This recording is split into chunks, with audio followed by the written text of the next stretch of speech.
22 Eylül 1979 gecenin karanlığında Hint Okyanusu'nun ıssız ve soğuk sularında insanlığın gözünden uzakta bir şeyler oldu. Bir Amerikan casus uydusu Vela 6911 o gece bir değil tam 2 kez kör edici bir ışık patlaması kaydetti. İlk parıltı kısa ve yoğundu. İkincisi ise daha uzun ve daha soluktu. Bu nükleer bir patlamanın tipik ikili flash imzasıydı. Ancak kimse sorumluluğunu üstlenmedi. Hiçbir ülke o ıssız bölgede bir nükleer deneme yaptığını kabul etmedi. Olay tarihin en büyük gizemlerinden biri olarak kayıtlara geçti. Vela olayı.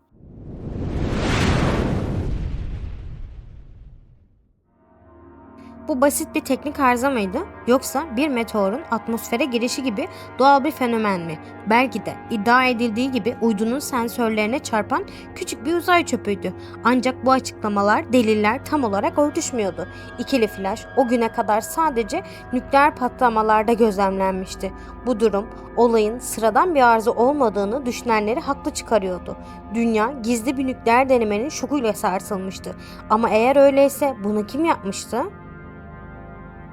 Olaydan hemen sonra tüm gözler iki ülkeye çevrildi. Apartheid rejimi altındaki Güney Afrika ve İsrail. O dönemde bu iki ülkenin gizlice nükleer silah geliştirmeye çalıştığına dair güçlü şüpheler vardı. Hatta birlikte çalıştıklarına dair istihbarat raporları mevcuttu. Vela olayı bu gizli programın ilk ve tek testi olabilir miydi? Güney Afrika olayın gerçekleştiği bölgede coğrafi olarak yakında ve nükleer teknolojiye erişimi vardı.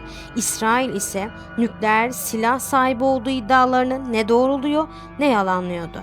Bu stratejik belirsizlik politikası onları mükemmel bir şüpheli haline getiriyordu. Amerikan hükümeti olayı araştırmak için derhal bir bilim insanı paneli topladı. Aylarca süren incelemelerin ardından panel olayın muhtemelen nükleer bir patlama olmadığı sonucuna vardı.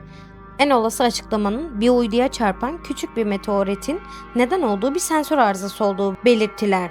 Ancak bu rapor pek çok kişiyi tatmin etmedi. Panelin içinde bile bazı bilim insanları bu sonuca katılmadıklarını açıkladılar.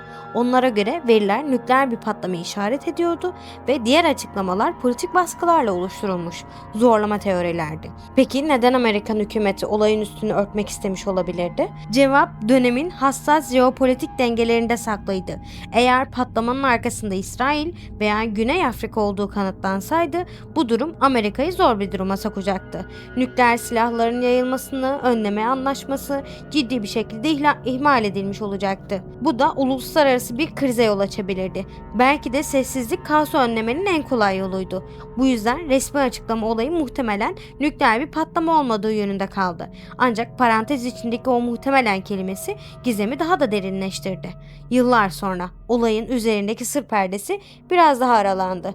Güney Afrika'daki Apartheid rejimin yıkılmasının ardından ülkenin eski Dışişleri Bakanı gibi bazı yetkililer o gece gerçekten de nükleer test yapıldığını ima eden açıklamalar yaptılar. Commodore Dieter Gerhardt adlı Güney Afrikalı bir casus ile olayın İsrail ve Güney Afrika'nın ortaklaşa düzenlediği bir nükleer test olduğu kesin bir dille iddia edildi.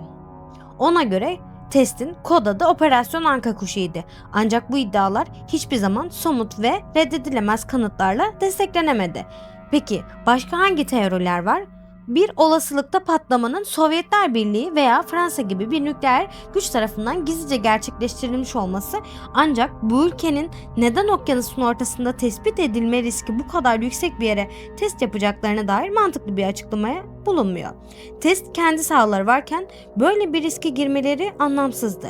Bir başka ilginç teori ise Vela olayının tamamen doğal bir fenomen olduğudur. Bazı araştırmacılar süperbolit olarak adlandırılan atmosfere olağanüstü parlaklıkta giren büyük meteorların da ikili flash benzeri bir etki yaratabileceğini öne sürdüler.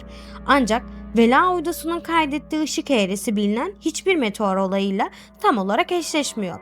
Bu da doğal fenomen teorisini zayıflatıyor. Günümüzde Vela olayı hala çözülememiş bir bilmece. Eldeki veriler, çelişkili tanıklar, spekülatif ve resmi açıklamalar yetersiz. O gece Hint Okyanusu'nun ücra bir köşesinde ne oldu? Gizli bir nükleer deneme mi yapıldı? Eğer öyleyse hangi ülke ya da ülkeler bir pervasız adım attı? Yoksa her şey uzayın derinliklerinden gelen bir meteorun ya da basit bir teknik arızanın neden olduğu büyük bir yanılgı mıydı? 40 yılı aşkın bir süre geçmesine rağmen bu soruların kesin bir cevabı yok. Vela uydusunun tanık olduğu o esrarengiz ikili flash tarihin tozlu raflarında insanlığın en büyük sırlarından biri olarak parlamaya devam ediyor. Belki de bazı sırlar sonsuza dek karanlıkta kalmak için vardır. Bu gizemli yolculukta bana eşlik ettiğiniz için teşekkür ederim. Eğer bu tür çözülmemiş olayları, tarihin karanlık koridorlarını keşfetmeyi seviyorsanız kanalıma abone olmayı, bildirimleri açmayı unutmayın. Bir sonraki videoda görüşmek üzere.